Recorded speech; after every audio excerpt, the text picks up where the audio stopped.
One day after my husband's death, I stopped to help a mysterious man change his tire. Then he turned to me and handed me an envelope. "You need to know the truth about your husband's death." I froze when I recognized the handwriting. "I'm glad to have you here. Follow my story until the end and comment the city you're watching from so I can see how far my story has reached." 24 hours. That's all the time I'd had to process that Thomas was gone forever. 24 hours since I'd watched them lower his casket into the ground, since I'd felt the hollow thud of dirt hitting wood echo through my chest like a second heartbeat. The funeral was a blur of black clothing, whispered condolences, and Marcus and Jessica hovering around me like vultures in expensive suits. I was driving back from the grocery store, my first attempt at normal life since the accident. The mundane task of buying milk and bread felt surreal when your world had just collapsed. I'd grabbed whatever was closest to the entrance and left, unable to bear the sympathetic stares from neighbors who'd heard the news. That's when I saw him. A man in his 50s stood beside a broken-down sedan on Route 12, about 2 miles from my house. His tire was completely flat, and he was staring at it with the helpless expression of someone who'd rather be anywhere else. Something about his defeated posture reminded me of how I'd felt all morning, lost and overwhelmed. I pulled over without thinking. Thomas always said I had too much compassion for strangers, that it would get me in trouble someday. The irony wasn't lost on me that I was helping someone the day after burying the man who'd always protected me from my own kindness. "Need some help?" I called out, stepping out of my car. The man looked up, and I was struck by how nervous he seemed. His eyes darted around the empty road before settling on me. "Mrs. Patterson? Brenda Patterson?" My blood went cold. I didn't know this man, yet he knew my name. In a small town like Cedar Falls, that wasn't entirely unusual, but something in his voice made my skin crawl. "Do I know you?" "My name is David Chen. I'm an attorney." He reached into his jacket pocket, and I instinctively took a step back, but instead of whatever I was afraid of, he pulled out a business card and a thick manila envelope. "I've been trying to reach you for weeks, Mrs. Patterson, but given the circumstances, I had to be discreet." I stared at the envelope like it might bite me. After 32 years of marriage, I thought I knew everything about Thomas's business affairs. He was an accountant, methodical and organized. He kept me informed about our finances, our insurance, everything. What could this stranger possibly have that I didn't already know? I don't understand. "What circumstances?" "Thomas handled all our legal matters with Morrison and Associates downtown." David's face grew grim. "Mrs. Patterson, your husband came to me 6 months ago. He was very concerned about some irregularities he'd discovered. Financial discrepancies involving people close to you both." The words hit me like physical blows. Financial discrepancies. People close to us. My mind immediately went to Marcus and Jessica, but I pushed the thought away. My stepson might be irresponsible with money, and his wife certainly had expensive taste, but they weren't criminals. "I think there's been some mistake," I said, backing toward my car. "Thomas would have told me if something was wrong. He was trying to protect you." David's voice was urgent now, almost pleading. "He made me promise that if anything happened to him, I would make sure you got this." He held out the envelope. "Mrs. Patterson, I've been trying to find a safe way to contact you for 3 weeks. Your husband's death wasn't—" "Don't." The word came out harder than I intended. Don't you dare finish that sentence. Thomas died in a car accident. Black ice on Miller's Bridge. The police report was very clear. But even as I said it, doubt crept in. Thomas had driven that route to work for 15 years. He knew every curve, every dangerous spot. He was the most careful driver I'd ever known. someone who checked the weather obsessively before leaving the house. David must have seen the uncertainty in my eyes because he stepped closer, his voice dropping to almost a whisper. Please, just read the letter. If you don't believe it, throw it away. But Thomas made me swear I'd get this to you, even if it put me at risk. At risk? The phrase sent a chill down my spine. What kind of risk? Instead of answering, David pressed the envelope into my hands. His fingers were shaking. I can't stay here much longer. It's not safe for either of us to be seen together. Read the letter tonight, alone. If you decide you want to know more, there's a phone number inside. Call it from a payphone, not your home phone. Before I could protest, he was already getting back into his car. The flat tire that had supposedly stranded him was now perfectly fine. I realized with growing horror that this entire encounter had been staged. Wait, I called after him, but he was already driving away, leaving me standing on the side of the road clutching an envelope that felt like it weighed 1,000 pounds. The drive home passed in a haze. I kept glancing at the envelope on my passenger seat, Thomas's name written across it in handwriting I didn't recognize. My hands shook so badly I could barely grip the steering wheel. When I pulled into our driveway, my driveway now, I supposed, I noticed Marcus's BMW parked outside. Through the kitchen window, I could see him and Jessica moving around inside my house. They'd been helping me organize Thomas's affairs, which mostly seemed to involve going through his papers and asking pointed questions about bank accounts and insurance policies. I slipped the envelope into my purse before going inside. Whatever David Chen wanted me to know, I wasn't ready to share it with anyone else. Mom! Jessica's voice was syrupy sweet, the same tone she used when she wanted something. We were so worried when you didn't answer your phone. Where did you run off to? The question felt loaded, suspicious. Had they been watching me? Just needed some groceries, I said, forcing a smile. You know how it is. Marcus looked up from the stack of papers he'd been sorting through on Thomas's desk. We've been going through Dad's financial records, trying to get a handle on everything for you. There are some accounts here I don't recognize. Did he ever mention keeping money in other banks? My stomach clenched. Financial discrepancies. No, everything should be at Cedar Falls National. That's where we've banked for 20 years. Jessica exchanged a quick glance with Marcus. It was barely a second, but I caught it. Of course, Mom. We just want to make sure we don't miss anything important. You shouldn't have to worry about these details while you're grieving. They stayed for another hour, asking subtle questions about passwords, safe deposit boxes, and investment accounts. Questions that seemed helpful on the surface, but felt increasingly invasive. When they finally left, I locked the door behind them and leaned against it, my heart pounding. The envelope seemed to burn through my purse as I sat at the kitchen table, staring at it. Part of me wanted to throw it away without reading it, to pretend David Chen had never existed. But Thomas's voice echoed in my memory. Trust your instincts, Brenda. They've never steered you wrong.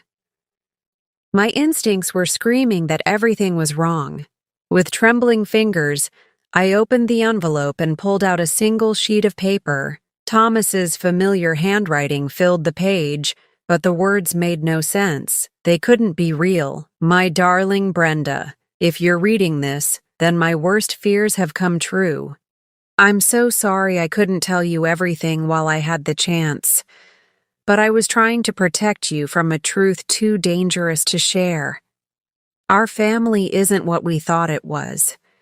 The people we trusted most have been lying to us, and I'm afraid their deception runs deeper than either of us could imagine. Don't trust anyone, especially not Marcus and Jessica. There are things happening that you need to know, but it's not safe to put everything in writing. David will explain the rest. Be careful, my love. Nothing is as it seems. The letter fell from my hands as if it were on fire. Nothing is as it seems.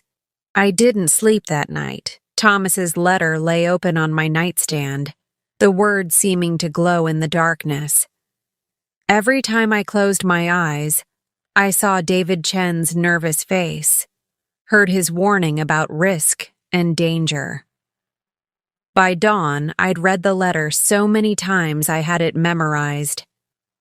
The phone number Thomas mentioned was written in pencil at the bottom of the page, almost like an afterthought. I stared at it through my morning coffee, my hands still shaking from exhaustion and fear. At 8:30, I drove to the old payphone outside Murphy's gas station on the outskirts of town. My fingers fumbled with the coins as I dialed. David answered on the first ring, as if he'd been waiting. Mrs. Patterson? How did you know it was me? Because you're the only person who has this number. His voice was tense, urgent. Are you somewhere safe? Somewhere we can talk? I looked around the empty parking lot. I think so. David, what Thomas wrote in that letter, it can't be true. Marcus might be irresponsible with money, but he's not dangerous. And Jessica? She's just materialistic. They're not criminals. Mrs. Patterson, I need you to think back over the past year. Really think. Were there conversations that stopped when you entered a room? Phone calls Marcus took in private? Times when Jessica seemed to know things about your finances that she shouldn't? The questions hit me like physical blows, because the answer to all of them was yes. I sank against the payphone booth, memories flooding back with awful clarity.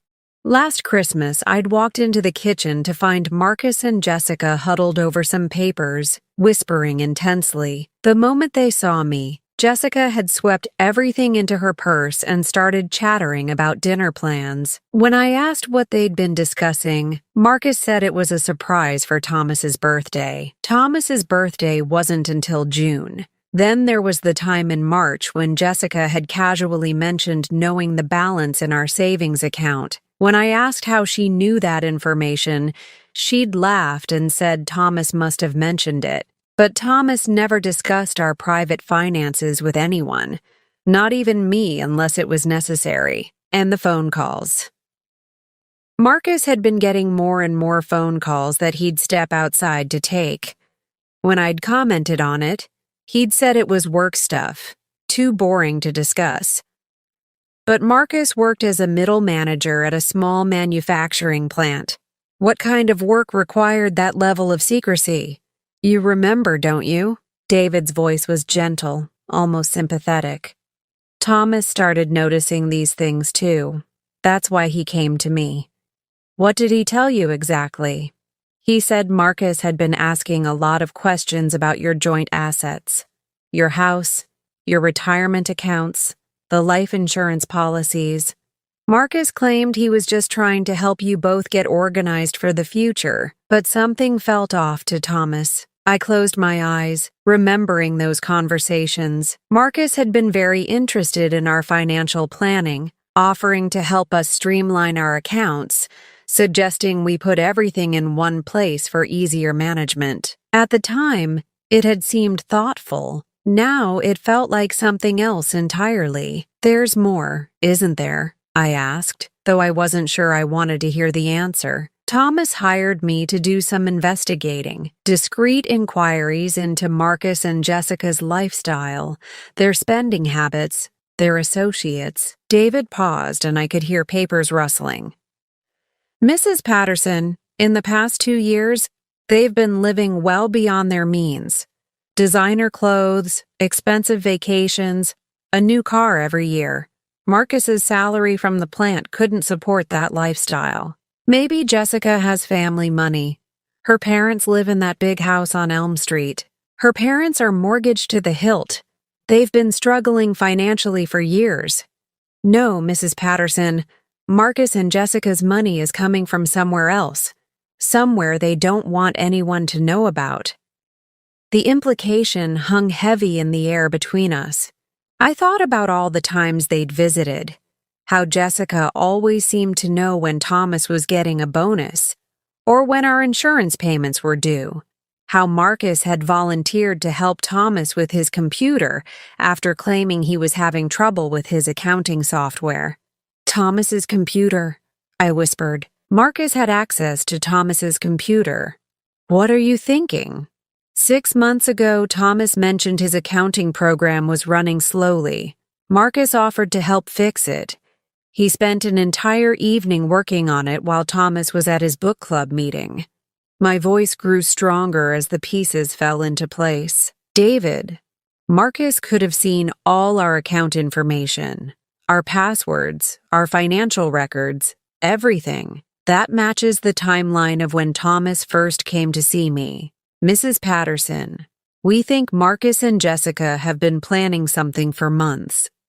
The question is, what and how far they're willing to go to get it. The morning sun felt cold against my face as the full weight of his words sank in. My stepson and his wife weren't just irresponsible or greedy. They were actively plotting against Thomas and me. What was Thomas planning to do with this information? He wanted to confront them. He'd scheduled a meeting with Marcus for the day after he died. The words hit me like a physical blow. Thomas had died on a Tuesday morning. The meeting would have been Wednesday. David, are you saying what I think you're saying? I'm not saying anything definitive, Mrs. Patterson, but the timing is suspicious. Thomas was being very careful in his final weeks. He varied his routes to work, checked his car for tampering, even started carrying a small recorder to document any strange conversations. A recorder? My voice came out as barely a whisper. Did he? Did he record anything? Yes. And what's on those recordings is going to shock you. I gripped the payphone so tightly my knuckles went white. What kind of recordings? Conversations between Marcus and Jessica. They didn't know Thomas was listening. Mrs. Patterson, they've been discussing your assets like they already owned them. They've been making plans for after Thomas was gone, talking about how to get you to sign papers, how to gain access to accounts. The world seemed to tilt around me. I had to lean against the phone booth to keep from falling. How long has this been going on? Based on the recordings, at least 8 months, maybe longer. Thomas documented everything methodically, like the accountant he was. Dates, times, exact quotes. He was building a case. As if his own family were criminals he needed to prosecute. The betrayal cut so deep I could hardly breathe. David, I need to hear those recordings. Are you sure? Once you know the truth, you can't unknow it. And Mrs. Patterson, there are things on those recordings that will change how you see everything, including Thomas's death. I closed my eyes, thinking of my husband's gentle face, his quiet strength, his unwavering integrity. Thomas had died believing his own son was stealing from us. The last weeks of his life had been poisoned by this knowledge, and I hadn't even known he was suffering. I'm sure. I need to know everything. No.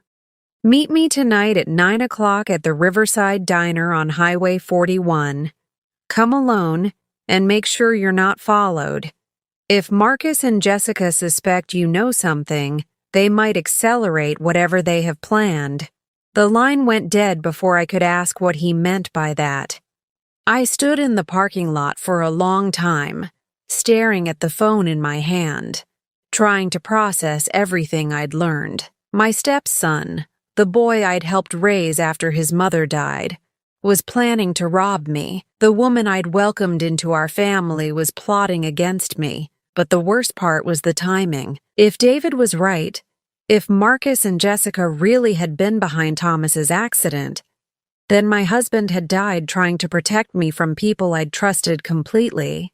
As I drove home, I noticed Marcus's car parked across from my house again. He was sitting in the driver's seat, talking on his phone, but he hung up the moment he saw me. When I waved, his smile looked forced, artificial. For the first time in 32 years of marriage, I was grateful Thomas wasn't alive to see what his family had become. But then a new thought crept in, one that made my hands shake so badly I had to pull over. What if Thomas had discovered something so dangerous that they'd killed him for it? And what if I was next? The Riverside Diner was nearly empty when I arrived at 9 o'clock sharp. David was already seated in a corner booth, a manila folder thick with documents spread across the table. He looked exhausted, like a man who hadn't slept properly in weeks. When he saw me approaching, he quickly gathered the papers and slid them into the folder. "Mrs. Patterson, thank you for coming." His voice was barely above a whisper, and his eyes kept darting toward the entrance. "I wasn't sure you would." I slid into the booth across from him, my hands trembling slightly. "I almost didn't. Part of me keeps hoping this is all some terrible mistake, that there's a reasonable explanation for everything." David's expression was grim as he opened the folder. "I wish there were. But what I'm about to show you, there's no innocent explanation for any of it." The waitress appeared, a tired-looking woman in her 60s who clearly wanted to close up for the night. David ordered coffee for both of us, then waited until she was out of earshot before continuing. "Mrs. Patterson, before we begin, I need you to understand something. What Thomas discovered wasn't just family greed. It's much bigger than that, and much more dangerous." He pulled out a small digital recorder and set it on the table between us. "This contains conversations Thomas recorded over the past 4 months. Are you ready?" I nodded, though every instinct told me to run. David pressed play, and suddenly Thomas's voice filled the small space between us. He was in his study at home, and I could hear the familiar creak of his desk chair as he settled into work. Then I heard other voices. Marcus and Jessica, talking in what they clearly thought was privacy.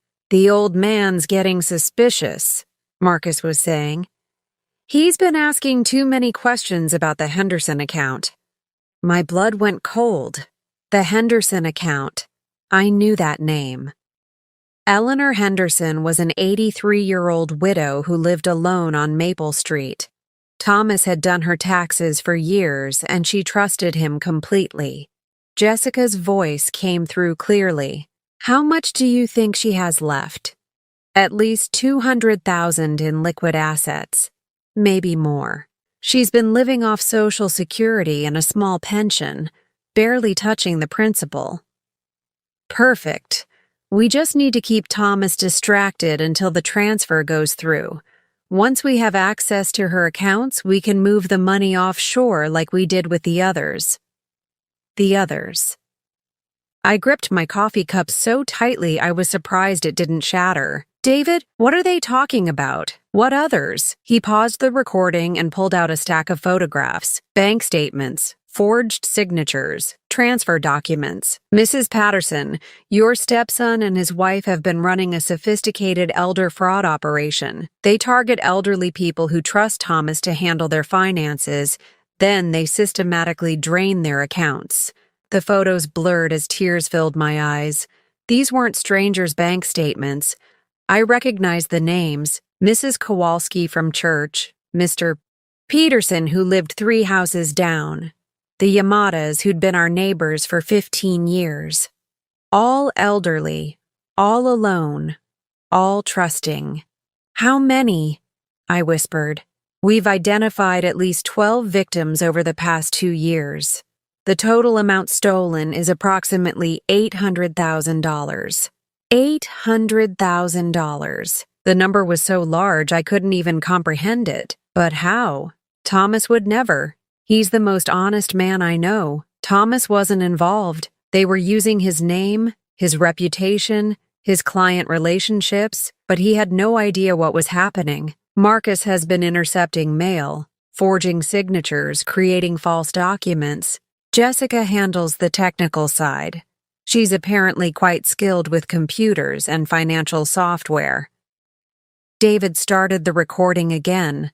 This time, I heard Jessica explaining how she'd hacked into Thomas's client database, how she'd learned to forge his signature perfectly, how they'd set up fake companies to hide the money trail. The beauty of it is that most of these old people won't notice for months, Jessica was saying with a laugh that made my skin crawl. By the time they figure out their money's gone, we'll be long gone too. What about Thomas? Marcus asked. He's bound to notice eventually. That's what the life insurance is for, Jessica replied casually, as if she were discussing the weather. $500,000 is a nice consolation prize, and once he's gone, Brenda will be so grateful to have us handling everything. I felt like I'd been punched in the stomach. They were talking about Thomas's death like it was part of their business plan. David paused the recording and reached across the table to steady my shaking hands.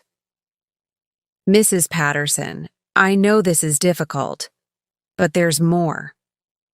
More? How can there be more?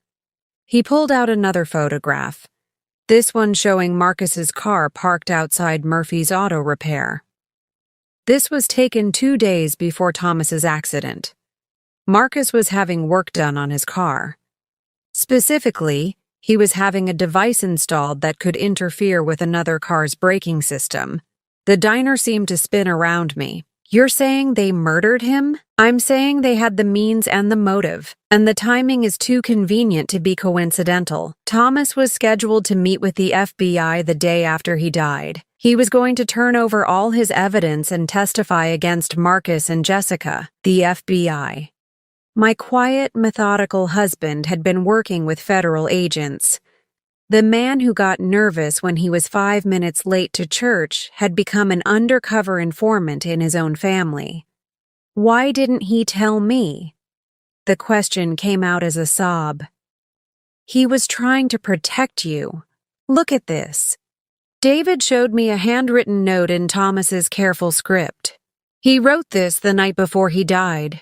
He was planning to send you away to visit your sister in Florida while the FBI made their arrests. He didn't want you anywhere near the danger. I read Thomas's note through my tears. Brenda is innocent of all of this. She must be protected at all costs. If something happens to me before we can move forward, please make sure she knows the truth. She deserves to know that I loved her enough to try to save her from this nightmare. He knew, I whispered.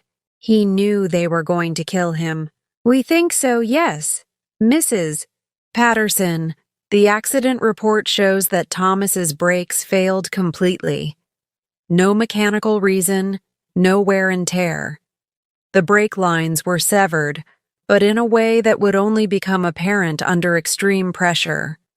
Like the kind of pressure you'd encounter on a steep curve during icy conditions.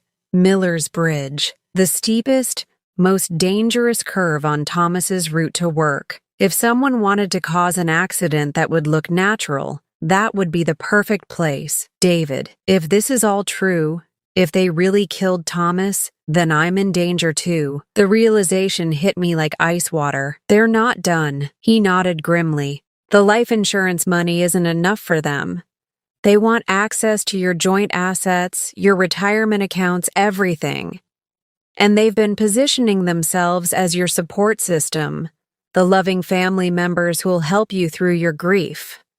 I thought about how they'd been coming by every day, asking about passwords and bank accounts, offering to help with paperwork. How Jessica had suggested I update my will to make things easier for everyone.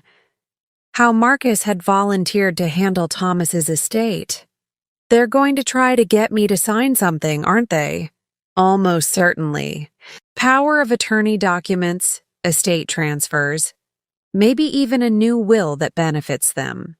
And if you resist. David didn't finish the sentence, but he didn't need to. The waitress approached our table, clearly wanting to close up. David quickly gathered his papers and left money for the coffee. Mrs. Patterson, We need to get you somewhere safe while we figure out our next move. Next move? David, we have to go to the police, show them the evidence. It's not that simple. Marcus and Jessica have been very careful. The evidence is largely circumstantial, and they have alibis for the night Thomas died. Plus, they've been portraying themselves as the grieving family members. Any accusations from you would look like the paranoid ramblings of a distraught widow. We walked out to the parking lot together, and David handed me a prepaid cell phone. Use this to contact me. Don't use your home phone or your regular cell. And Mrs. Patterson, be very careful what you say around Marcus and Jessica. If they suspect you know anything, they might accelerate their timeline. I sat in my car for a long time after David left, staring at the evidence folder he'd given me. 12 elderly victims, $800,000.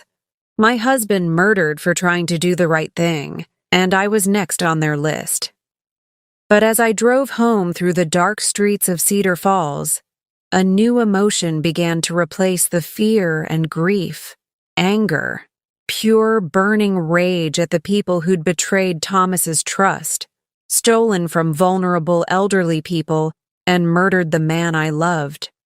They thought they were dealing with a helpless widow who'd be easy to manipulate. They had no idea who they were really dealing with. When I pulled into my driveway, I noticed Marcus's BMW was gone, but there were fresh footprints in the snow leading to my back door. Someone had been trying to get into my house while I was gone. As I unlocked my front door, I realized something else. The funeral had been 3 days ago. But I was no longer grieving. I was planning. And Marcus and Jessica had no idea what was coming. I barely slept that night. Every creak of the house making me jump. The footprints in the snow kept haunting me. Someone had tried to break into my home while I was meeting with David, and I knew exactly who it was. By morning, I'd made a decision that would have terrified the old Brenda. The one who'd existed just 4 days ago. I was going to confront them, but I had to be smart about it. David's warnings echoed in my head. If Marcus and Jessica suspected I knew the truth, they might do something desperate. I needed to act like the grieving widow they expected me to be while gathering more evidence. Around 10 in the morning, Marcus called. His voice had that false concern I was now learning to recognize. Mom, I was thinking about you last night. You shouldn't be alone in that big house. Why don't Jessica and I come over?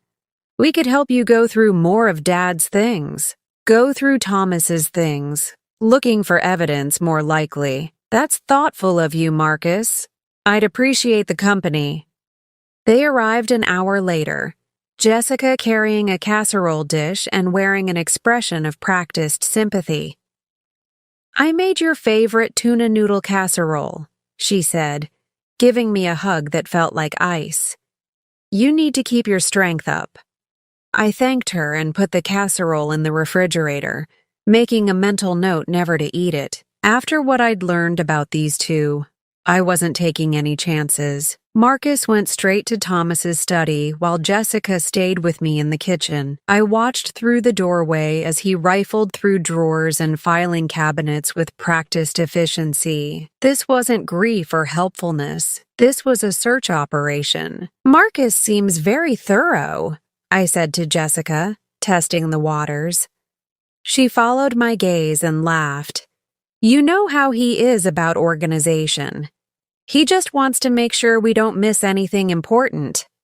There might be insurance policies or investment accounts that Thomas never mentioned. The casual way she said it made my skin crawl. She was fishing for information, trying to find out what I knew about our finances. Thomas was very organized. He kept everything in the safe deposit box at the bank. Jessica's eyes sharpened. Oh, that's smart. Do you have the key? Of course. We'll need to go together sometime this week to inventory everything. I watched her face carefully as I said it, and saw the flash of excitement she tried to hide. That sounds like a good idea. These things are always easier to handle when family works together. Family. The word tasted bitter in my mouth now. Marcus emerged from the study looking frustrated.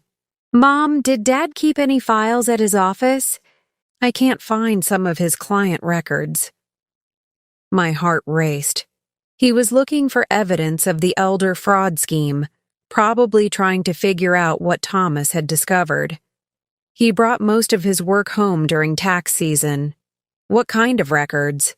Oh, just some client files. Nothing important. But his tone suggested otherwise. You know, it might be easier if I had access to his computer passwords for settling his business affairs. There it was. They wanted access to Thomas's computer, where he'd probably kept digital copies of all his evidence. I forced myself to look confused and helpless. I wouldn't even know where to begin with his computer. You know how hopeless I am with technology. Jessica jumped in immediately. We could help with that, Mom. Marcus is very good with computers. I'll bet he is, I thought. That's very kind, but I think I should probably have his business partner handle the professional matters. Thomas always said work and family should stay separate. The look Marcus and Jessica exchanged was barely concealed irritation. Their helpful facade was starting to crack. Of course, Jessica said with forced brightness. We just want to help however we can. These practical matters can be so overwhelming when you're grieving. I excused myself to use the bathroom, but instead I slipped into the guest bedroom where I could overhear their conversation. They thought they were whispering, but sound carried easily in the old house. She's being evasive, Marcus was saying. Something's different about her today. Maybe she's just processing everything. It's only been a few days. No, this is different. She's not as helpless as she usually acts. And did you notice how she steered us away from the computer? My blood ran cold. They'd seen through my performance. Do you think she knows something? Jessica's voice was tense. I don't see how she could. The old man was careful about keeping her out of his business affairs. But we need to move faster. Get her to sign those power of attorney papers this week. What if she refuses? There was a long pause, and when Marcus spoke again, his voice was cold in a way that made my knees weak. Then we'll have to consider other options. We've come too far to let her ruin everything now. Other options. The phrase hung in the air like a threat. I gripped the doorframe to steady myself, understanding with crystal clarity that my life was in immediate danger. I forced myself to return to the kitchen and act normal, but my mind was racing. They were planning to kill me, probably after getting me to sign documents that would give them access to everything Thomas and I had worked for over 32 years of marriage. The afternoon dragged on with painful slowness. Marcus continued searching through Thomas's papers while Jessica peppered me with seemingly innocent questions about our finances. How much life insurance did Thomas have? Had we ever discussed what I wanted to do with the house? Did I have a will? Each question felt like a probe, testing my defenses. I answered vaguely, playing the confused widow, but inside I was cataloging every word for David. Around 4 o'clock, Jessica suddenly brightened. Oh, Mom, I almost forgot. I brought some papers for you to look at. Just some simple estate planning documents that might make things easier going forward. She pulled out a folder I hadn't noticed before, filled with official-looking forms. It's nothing urgent, just some basic powers of attorney that would let Marcus and me handle financial matters if you ever need help. You know, writing checks, dealing with banks, that sort of thing. I stared at the papers, my heart pounding. This was it. The trap they'd been setting since the moment Thomas died. If I signed these documents, they'd have legal access to everything, and then I'd become expendable. This seems very complicated, I said, pushing the papers back toward Jessica. Maybe I should have a lawyer look at these first. The temperature in the room seemed to drop 10 degrees. Marcus looked up from Thomas's desk, his expression hardening. "Mom, we're family. You don't need a lawyer to review simple estate planning documents. We're just trying to help you." "I know, dear, but Thomas always said the most important financial decisions should never be made quickly. Maybe we could discuss this next week?" Jessica's smile became strained. "Of course, but these really are just standard forms. Most widows find them very helpful." Most widows, as if she'd dealt with many of them. I wondered how many other elderly people they'd manipulated with the same caring act, the same helpful family routine. "I'll think about it," I said firmly. "Right now, everything still feels so overwhelming." They left shortly after, but not before Marcus made one final search of Thomas's study, and Jessica reminded me twice about the papers. As I watched them drive away, I realized the game had changed. They knew I was suspicious, and they were running out of patience. I called David from the prepaid phone the moment their car was out of sight. "They tried to get me to sign power of attorney documents," I said without preamble, "and they're planning to accelerate their timeline. I heard them talking. What exactly did you hear?"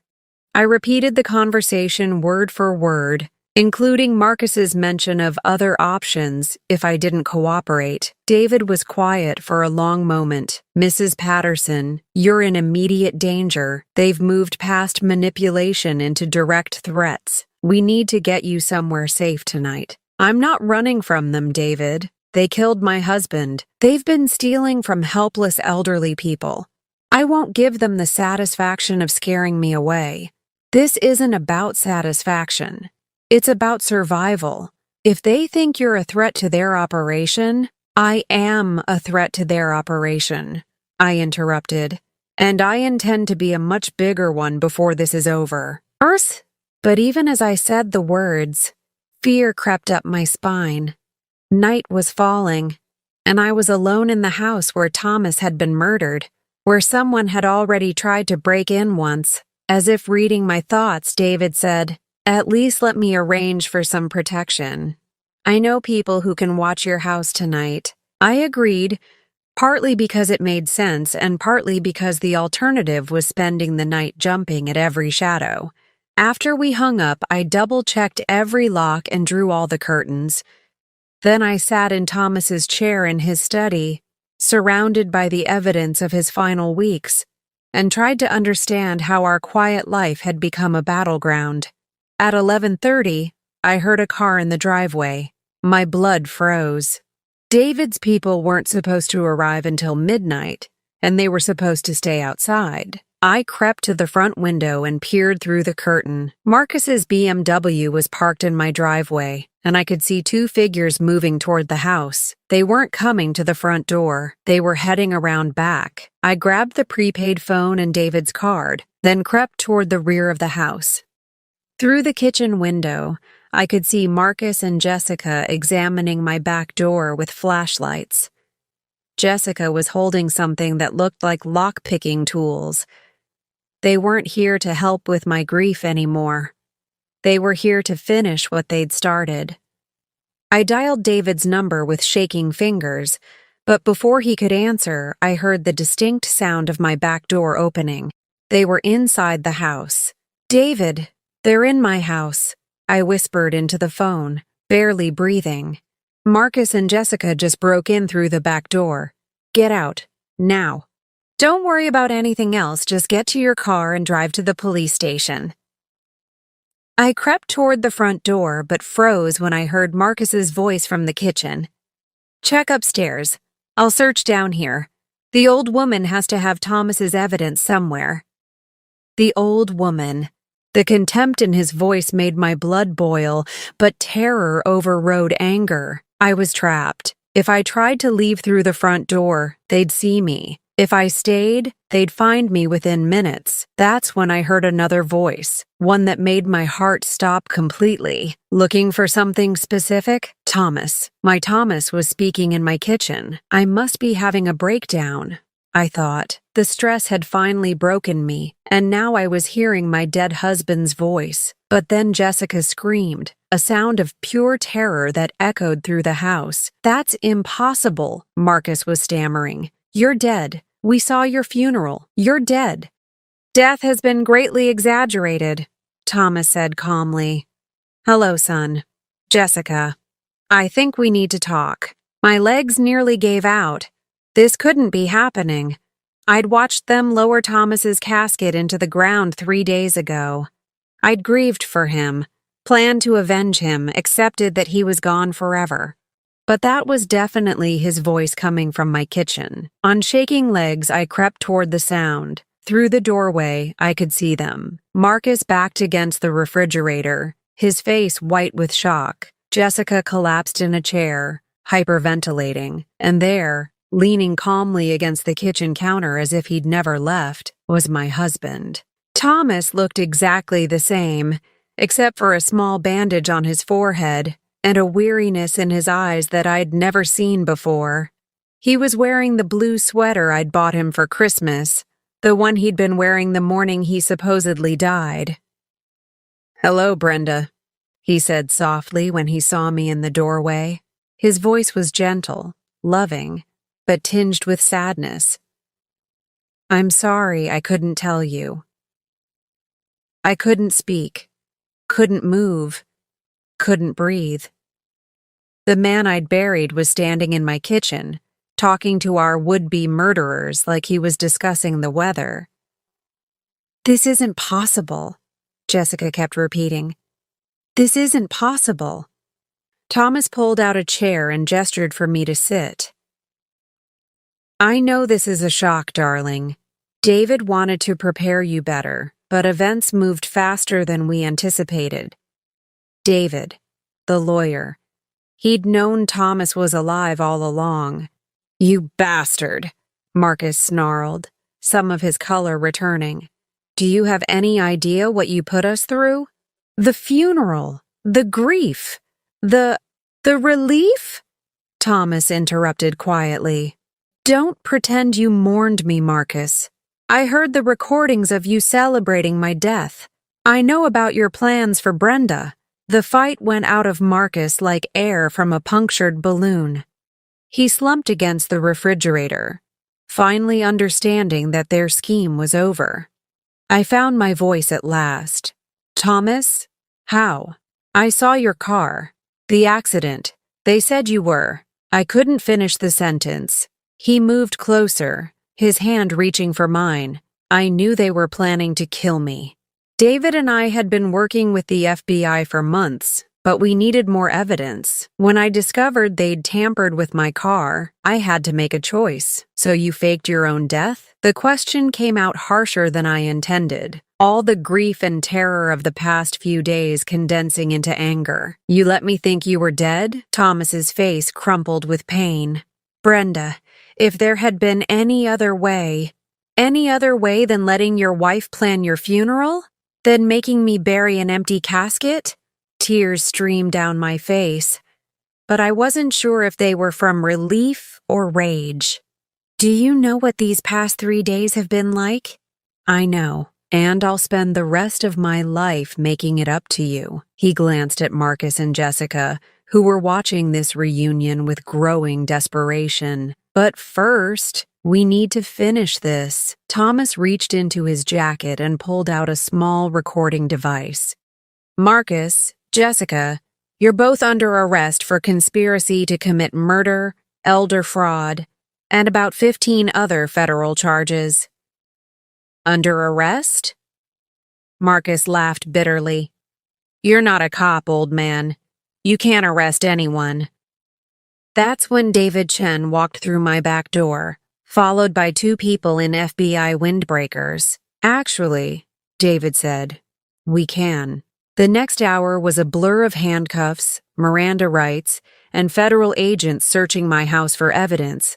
Marcus and Jessica were led away in separate cars, both of them still looking stunned that their carefully planned operation had fallen apart so spectacularly. Through it all, Thomas stayed beside me, his hand on my shoulder like an anchor in a storm. But I couldn't look at him, couldn't process the fact that he was real, alive, here. When the house finally emptied, leaving just Thomas and me alone in our kitchen, the silence was deafening. "Brenda," he said finally, "please say something." I turned to face him, studying every detail of his familiar face. The small scar above his left eyebrow from a childhood accident. The laugh lines around his eyes that had deepened over our 32 years together. The gentle expression that had made me fall in love with him when we were both young and naive about the world's capacity for betrayal. "How?" I asked simply. He sat down across from me, his hands folded on the table like he was about to deliver bad news. "The morning of the accident, David called to warn me that the FBI had detected unusual activity around my car. Someone had been tampering with it overnight. Marcus, yes. We realized they were ready to move to the final phase of their plan. David and I had less than an hour to decide what to do." "So you chose to fake your death rather than simply having them arrested?" Thomas sighed deeply. "The evidence wasn't complete yet. We had recordings, financial records, but nothing that would guarantee convictions on the federal charges.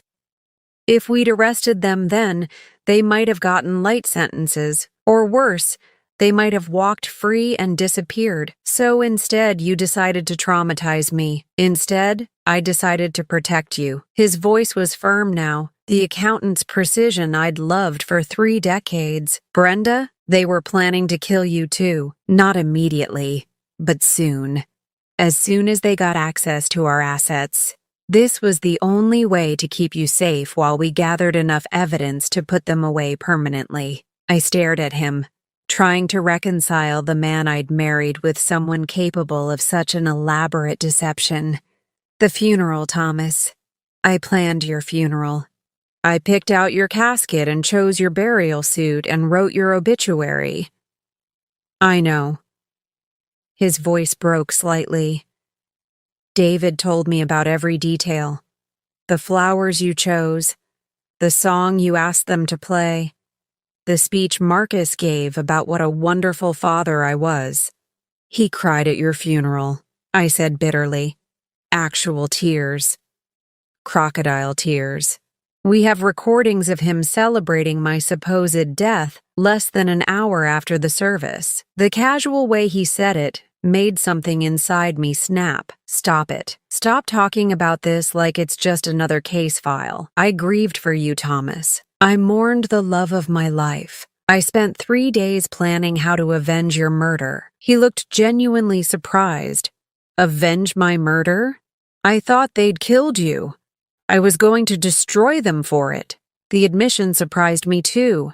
I was so angry, so hurt, that I was planning things I never thought I was capable of.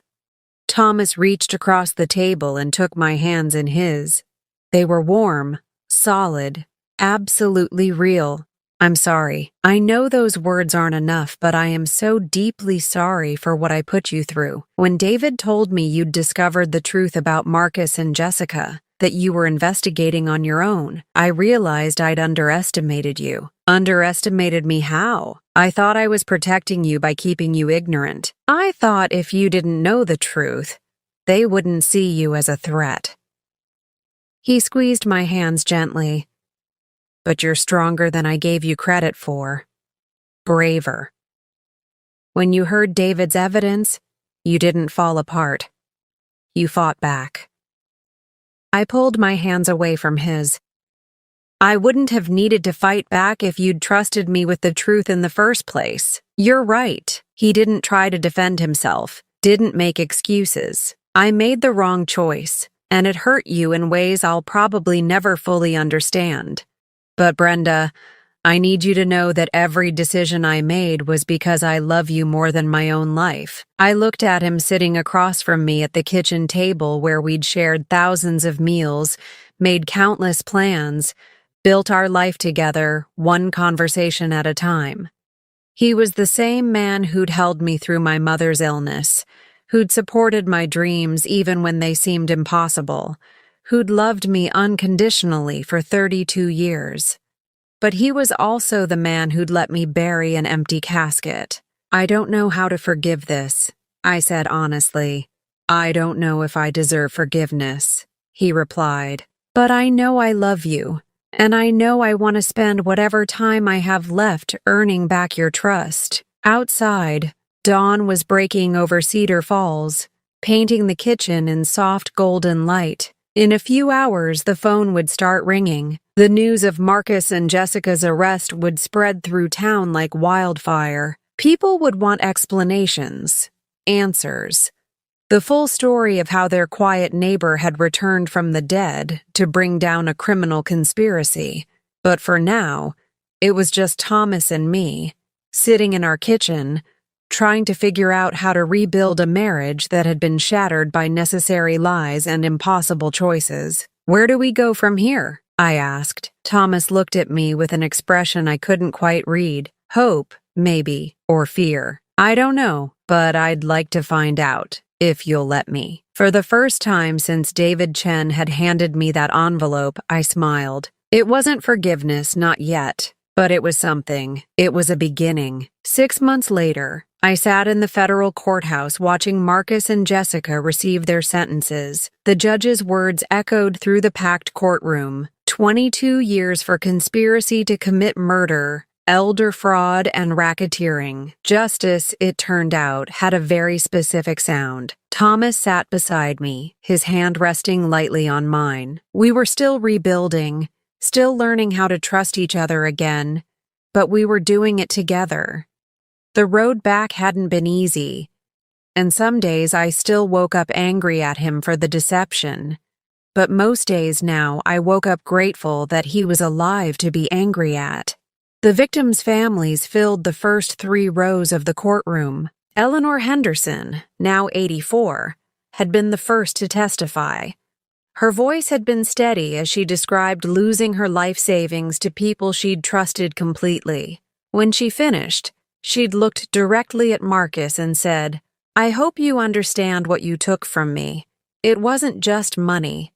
It was my future, my security, my ability to live independently in my final years." 12 elderly victims in total, $843,000 stolen, lives disrupted, retirements destroyed, trust shattered. The full scope of Marcus and Jessica's operation had been even worse than we'd initially known. The FBI investigation revealed that they'd been running similar schemes in 3 other states before settling in Cedar Falls. They'd targeted Thomas specifically because of his reputation for honesty and his elderly client base.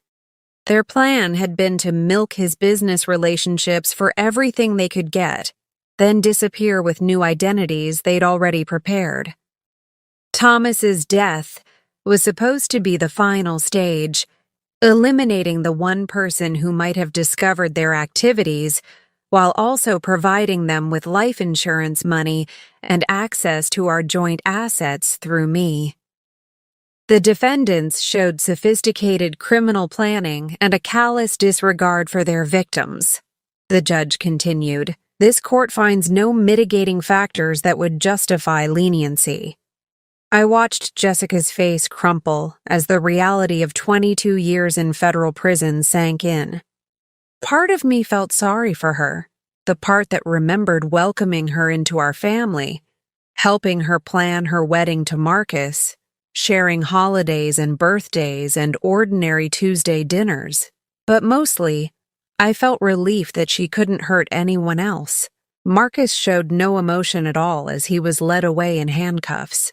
He'd maintained his innocence throughout the trial, claiming that Jessica had manipulated him, that he'd been a victim too.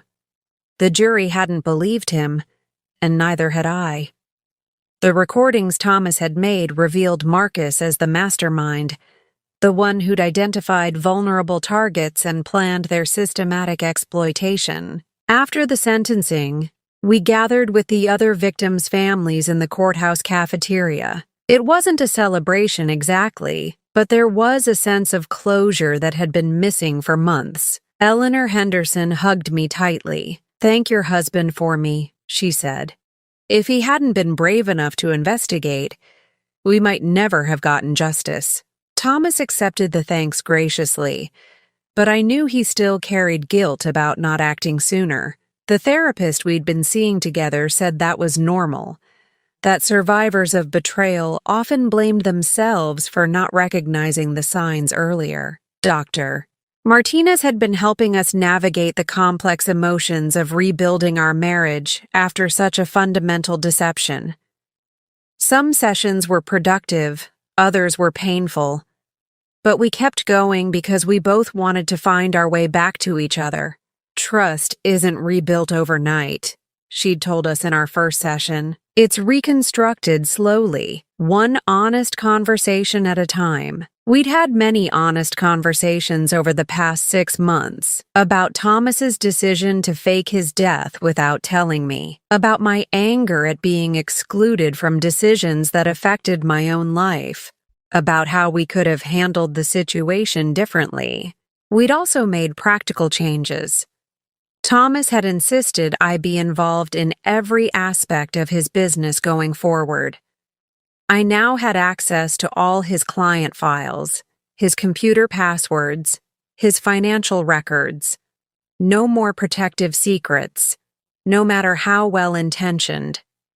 In return, I'd stopped punishing him for a choice he'd made under impossible circumstances. It wasn't forgiveness, not exactly, but it was acceptance that we'd both done the best we could with the information we had at the time. The drive home from the courthouse was quiet. Thomas finally broke the silence as we turned onto our street. "How do you feel?" I considered the question carefully. Relieved, sad, angry that it had to come to this. I paused. "Grateful that you're here to see justice done." Our house looked different now, somehow. We'd changed the locks, updated the security system, and I'd insisted on repainting the kitchen where I'd first heard Thomas's voice after believing him dead. Small changes, but they helped make the space feel like ours again instead of a crime scene. We'd also made larger changes. Thomas had sold his accounting practice to his partner and taken early retirement. At 62, he was too young to stop working entirely, but he wanted something less stressful, less dependent on the kind of intimate client relationships that Marcus and Jessica had exploited. I'd surprised myself by going back to school. At 59, I was working toward a degree in social work, with a focus on elder advocacy. The idea had come to me during one of our therapy sessions when Dr. Martinez asked what I wanted to do with my anger about the crimes. "Channel it," I'd said without thinking. "Use it to help other people avoid what we went through." Thomas had been completely supportive, even helping me navigate the college application process and study for entrance exams. It felt good to have a purpose beyond rebuilding our marriage, something that was entirely my own. That evening, we sat on our back porch watching the sunset. It was the same porch where Thomas had secretly recorded Marcus and Jessica planning their crimes, but we'd reclaimed it by spending time there together, making new memories to overlay the painful ones. "I got a letter from David today," Thomas said, pulling an envelope from his shirt pocket. "The FBI wants to offer him a full-time position with their white-collar crime unit." David Chen had become something of a hero in the law enforcement community for his role in exposing the elder fraud ring. His willingness to risk his own safety to deliver Thomas's message to me had been crucial to the case's success. "He deserves it," I said. "He saved both our lives." He did. Thomas opened the letter and scanned it quickly. "He's also recommending us for the FBI's Victim Advocacy Program. They want people who've been through this kind of experience to help other victims navigate the legal process." The idea intrigued me. We could help other families who'd been torn apart by financial crimes, other elderly victims who'd lost their savings to trusted advisors. We could turn our painful experience into something useful. What do you think? Thomas asked. I leaned back in my chair, watching the last traces of sunlight fade from the sky. 6 months ago, I'd been planning my husband's funeral and plotting revenge against his killers. Today, I was contemplating a future where we'd help other people heal from similar betrayals. I think it sounds perfect, I said. Thomas reached over and took my hand. We make a good team, don't we? I squeezed his fingers, feeling the solid reality of his presence. We always have, even when we didn't realize it. Later that night, as we got ready for bed, I caught sight of myself in the bathroom mirror. I looked different than I had 6 months ago. Older, yes, but also stronger, more aware. The woman looking back at me had survived betrayal, grief, terror, and deception, and had come through it with her compassion intact. The old Brenda had been trusting to a fault, content to let Thomas handle the difficult aspects of life while she focused on home and family. The new Brenda was still compassionate, but she was also vigilant. She asked questions, demanded answers, and trusted her instincts even when they led to uncomfortable truths. Both versions of me had loved Thomas deeply, but the new version loved him with her eyes wide open. Ready for bed? Thomas asked from the doorway. Almost. I turned away from the mirror and smiled at him. Just thinking about everything that's happened. How much we've both changed. Do you regret any of it? Not the crimes or the deception, but the way we've grown from it? I considered his question seriously. 6 months ago, I would have said I just wanted my old life back. The comfortable routine of trusting without question. Now I understood that comfort had come at the cost of awareness, that my willingness to remain naive had made me complicit in my own vulnerability. No, I said finally. I don't regret becoming someone who won't be fooled again. Thomas nodded, understanding exactly what I meant. I love this version of you, you know. Even when she's angry at me for lying to her. Especially then, I corrected him.